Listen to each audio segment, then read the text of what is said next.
I actually think that a lot of people who think they need TRT, when I hear about guys in their 20s and 30s, look, I'm in my mid 40s, and I can tell you that you can get and maintain very healthy testosterone levels without TRT if you do the right things, the behaviors, the nutrition, all the other stuff. Their behaviors are the fundamental layer. You have to do the right things for anything, for sleep, for learning, for sports performance. But then there's nutrition, supplementation. Testosterone has some very interesting effects on the brain. The major mental effect of testosterone is it makes effort feel good. And the reason it does it is that the amygdala, this fear center in the brain, this anxiety center in the brain, has androgen receptors. It has testosterone receptors. That makes sense why young men in particular are really driven to hard exercise and sports that are very difficult, that require extreme effort. Completely makes sense. Yeah. And why when people are testosterone depleted, they feel depressed. And when people have a surge of testosterone, they feel relief and anxiety. And you already know this, if you sleep like shit, you're going to tank your hormones, right? You can reduce your testosterone by these massive percentages. If you eat like shit, which most people do, you're going to tank your hormones, right? If you move like shit and don't lift heavy shit, you're going to tank your hormones. And I'll just get to the fourth ancestral tenet. If you protect like shit, if you keep your cell phone next to your dick and balls, just the ionizing radiation alone that people do know about, if you wear polyester clothing, xenoestrogen-laden perfumes, drinking out of plastics, X, Y, and Z, you're gonna tank these favorable hormones. People can go and look at what our testosterone was 50 years ago, right? The modern day manicured man has a fraction of the testosterone of just the ancestral man from yesterday. You go back 100 years, 1,000 years, 10,000 years. You know, can you imagine how much more dominant it was then? 5 different deficiencies that can lead to low testosterone level. Zinc deficiency. So zinc is required for spermatogenesis, so production of sperm, and zinc deficiency can lead to hypogonadism, so low gonadal functioning or low functioning of testes.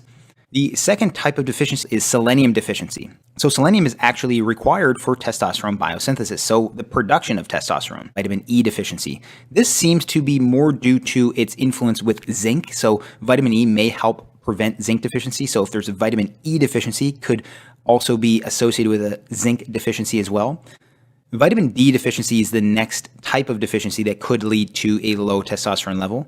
So this comes from the article entitled Effect of Vitamin D Supplementation on Testosterone Levels in Men. So this article found that supplementing men with vitamin D can increase testosterone levels. The next deficiency that is associated with a low testosterone level is magnesium deficiency. So the reason why magnesium deficiency may lead to a low testosterone level is because magnesium is required for vitamin D activation and functioning. And androgen is a testosterone, can turn into estrogen through the help of an enzyme called aromatase.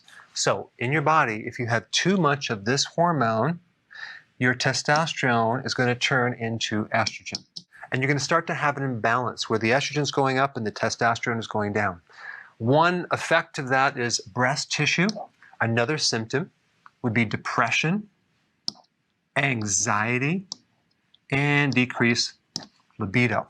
Now, aromatase in men is made by several tissues in the body: bone tissue, brain tissue, testicle, and your fat tissue. So the more fat that you have in your body, both superficially, it's called subcutaneous fat, or visceral fat in your gut, the more of this enzyme, the more you're going to convert over here. Now the problem is, when this conversion takes place, you're going to have less of this, more of this, but then estrogen by itself blocks testosterone. To fix this problem, it's very important to get rid of your fat. A new report out this morning says some popular fruit juices may contain heavy metal contaminants. Consumer Reports tested 45 packaged fruit juices for heavy metals like lead, arsenic, and cadmium. It found measurable levels in every product.